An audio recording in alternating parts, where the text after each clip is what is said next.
then God did a second thing. In Exodus 4:2, he says, what's in your hand? Again, I just love God. It's like no, God isn't even listening to him. Of course he is.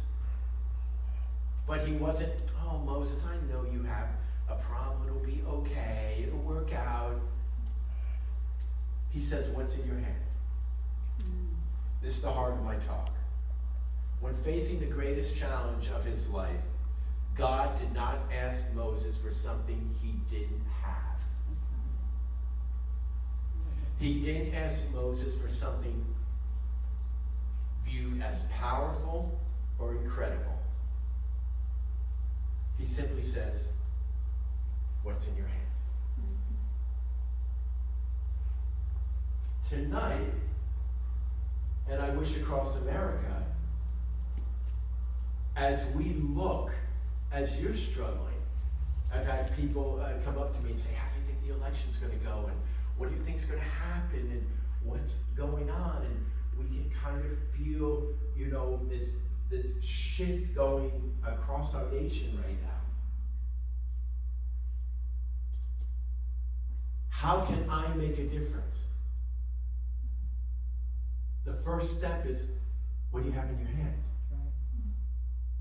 What do you have in your hand? And I want to say this to everyone. Everyone has something in their hand. Everyone. And this is what you didn't know your sharing was going with my talk.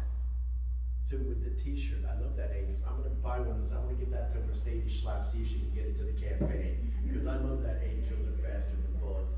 Maybe they should make one too. Angels are faster than ballots too. But anyway, we might want to put that out there also. Lori going to the door. That's not easy. I mean, it isn't like we're handing out free money. People have some pretty strong opinions about the former president, so when you knock on doors sometimes, you don't know what's going to happen. I would say this, if you're ever bored, don't know what to do, looking for excitement, and you can't afford to go to Europe or something, but you want excitement in your life, just put a MAGA hat on and walk down the streets of Georgetown. Walk down the streets of Georgetown in the Upper East Side or down Bleecker Street in the West Village and see what happens. You'll have a little bit of excitement in your life. I'm going to pray for you in just a couple minutes. And Katie, maybe you can pass out some index cards. I want, when I pray for you, to not hear but fill out tonight and put on your refrigerator, because refrigerators are the most powerful place in the world. Because they have, when we pay our bills, our kids' pictures, school announcements, whatever. All of you have something in your hand.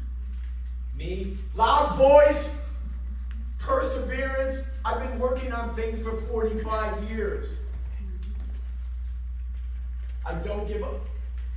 Pressing in, not being afraid to speak up, not being afraid of being embarrassed.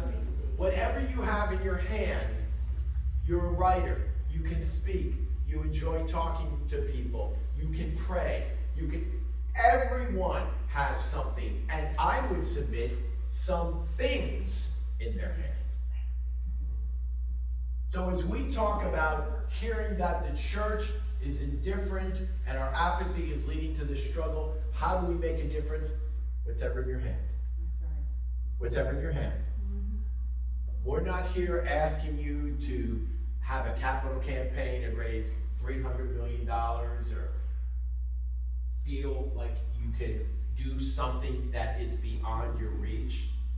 Some of you might be painfully shy, and going to a door, being a poll worker is completely, perhaps out of the question for you. But you do have something in your hand, and even if you are shy and God calls you to that, He certainly will enable you. So we all have something. And God asked him, what did he have in his hand? Like, really? God, I have a shepherd staff. Like, it's the most powerful army in the world, and I got this staff. And, I mean, this is what I have. I stutter. Nobody knows who I am. I have no weaponry. I mean, at least David had a sling and 5 smooth stones. David had something. At least Joshua marched around the wall. Gideon had the clay pots and the torches. Moses had this shepherd staff to defeat the most powerful nation in the world. But here's the principle. What does God say in Exodus 4, 2 through 5? Then the Lord said to Moses, what's in your hand? A staff, he replied. The Lord said, throw it on the ground. Moses threw it on the ground and became a snake, and he ran from it. I would too. Then the Lord said to him, reach out your hand and take it by the tail. So Moses reached out and took hold of the snake, and it turned back into a staff in his hand. This, said the Lord, is so that they may believe that the Lord, the God of their fathers, the God of Abraham, the God of Isaac, and the God of Jacob, has appeared to you. So here's the principle into application. I'm sorry I'm picking on you, but you should have mentioned your t-shirt. In marketing, that's what's in your hand. I got this cool idea. God put this thing, angels faster than bullets. Now all I'm thinking is the entrance to Superman, and they have to change it faster than a speeding angel. I don't know if Superman could even do that, but anyway. But you got some marketing going there. Yeah, there we go. I'm going to believe that that's going to be an expression somewhere, that maybe we can get into the camp, or maybe something can happen. But she took what was in her heart and acted on it. There is this release through obedience. It won't be enough for you to take a little card and put it on your refrigerator and say it's in your hand if you don't act on it. Obedience is required. Throw it down on the ground, Moses. I don't know, I'm afraid. The power of God and the supernatural expression of God was not, you don't get to preaching when I say God, like God was not released until he acted on it and obeyed. And it's the same with the church today in our individual lives. We have to act in obedience. 95% of the ministry that God has called me to is just simply showing up and being obedient. God's power will not be released until there is obedience. We talk about the fire of God with Elijah and the prophets of Baal. If Elijah never built the altar, then fire never would have come. If Joshua never marched around the wall, it never would have fallen down. We love talking about the stories of God's miraculous power and greatness, but not fully realizing it takes an act of obedience and engagement to see that unleashed. The day of Pentecost, go up into the upper room and wait. Well, that had to be the most stupid advice ever. But they did. Suppose they all went home. And this isn't my notes, but I'll throw it in. What does it's called the Great Commission. I think in most evangelical churches they call it that. And it's going and sharing the gospel. And what does Jesus say to him of Matthew and of Mark? Go into all the world and preach the gospel, teaching them to observe everything I've shared with you, and lo, I am with you always, right? But do you see the principle there? God doesn't say, lo, I am with you always, therefore go. He says, if you go, I will be with you.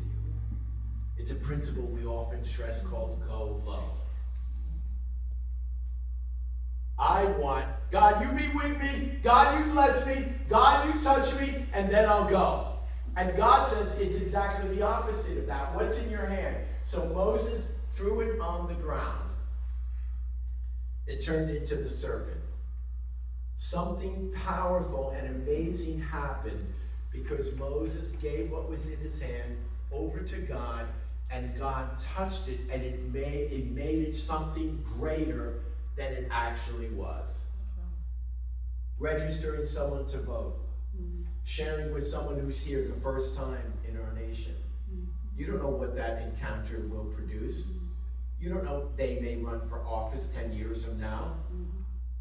We have no idea.